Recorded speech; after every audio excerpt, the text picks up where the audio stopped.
Hi everyone. I just wanted to do a quick video on the difference between ethanol and isopropyl alcohol or IPA based hand sanitizers. I know that there's a lot of confusion going on right now with the whole 75 plus hand sanitizers being recalled, and I figured I'd quickly walk through a few things. I'll do some more videos on different things related to the hand sanitizer problem right now. Okay, so ethanol-based alcohols started being more on the market since April 15th, when the shortage of food-grade and pharmaceutical-grade ethanols was a problem, and Health Canada allowed for temporary use of technical-grade ethanol. So technical-grade ethanol is just a lesser quality of the ethanol that was manufactured before. So there's more crude particles in the technical ethanol, just so that it's not as clean. The problem that arises with the recall is that these technical grades coming from Mexico or elsewhere have been shown to have not just ethanol, but also methanol and other wood alcohols that are extremely toxic, and toxic to inhale as well as be on your skin. And so then there's been some reports. So there's been 11 deaths and 30 plus hospitalizations due to these complications. And CBC News reported that, so that's not something that I've come across, but that's what CBC reports. Okay, so what is ethanol-based alcohol? Ethanol is what's in your typical vodka or your rum or anything like that.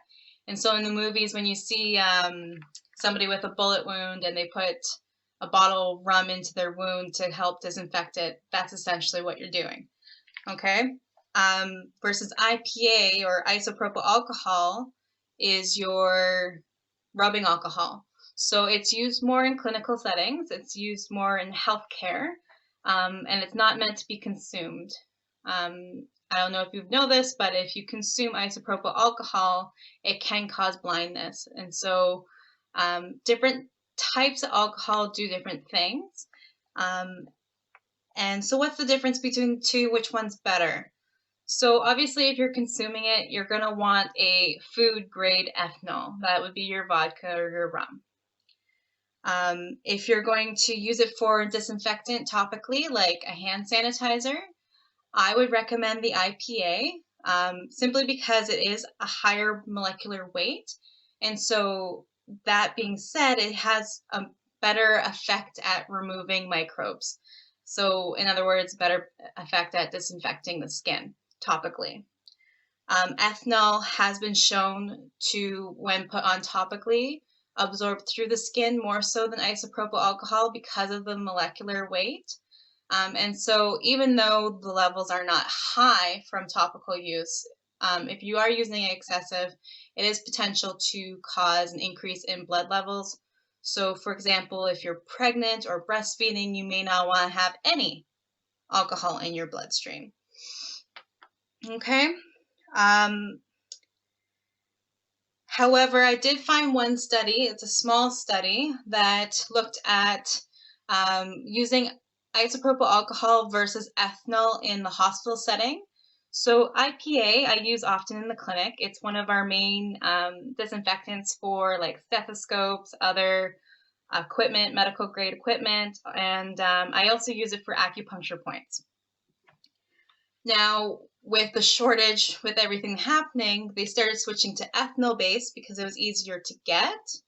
And so there's a study that uses cleaning stethoscopes with either ethanol or IPA. And so they actually found that both of them were statistically the same. So there's no difference.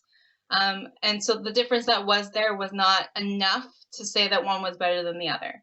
Now that was only on stethoscopes, and it was only like 50, so it's a small study, so more research would need to be done, as well as it didn't tell me what type of ethanol that was used or what the grading system was. Okay, so I mean, take that with a grain of salt, but there is the potential that ethanol and IPA could essentially be the exact same. Another note I would like to say, ethanol and IPA need different concentrations to be effective. So ethanol, I believe, has to be above 65% versus IPA has to be above 70 for it to be able to disinfect the skin in a hand sanitizer. So there's more than just alcohol in hand sanitizers. I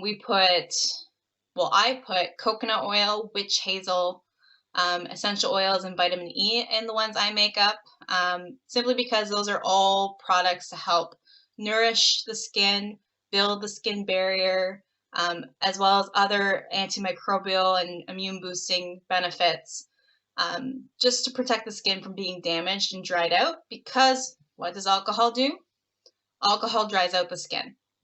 And so if you're constantly using it, you're going to break down that skin barrier and you're going to get rashes, you're going to get cracks and breaks, and then now the things that you come in contact with have open skin to get through.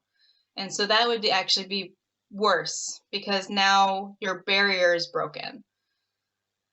Okay, so fun fact of the day, IPA, your rubbing alcohol, is just as effective, if not more effective, than ethanol.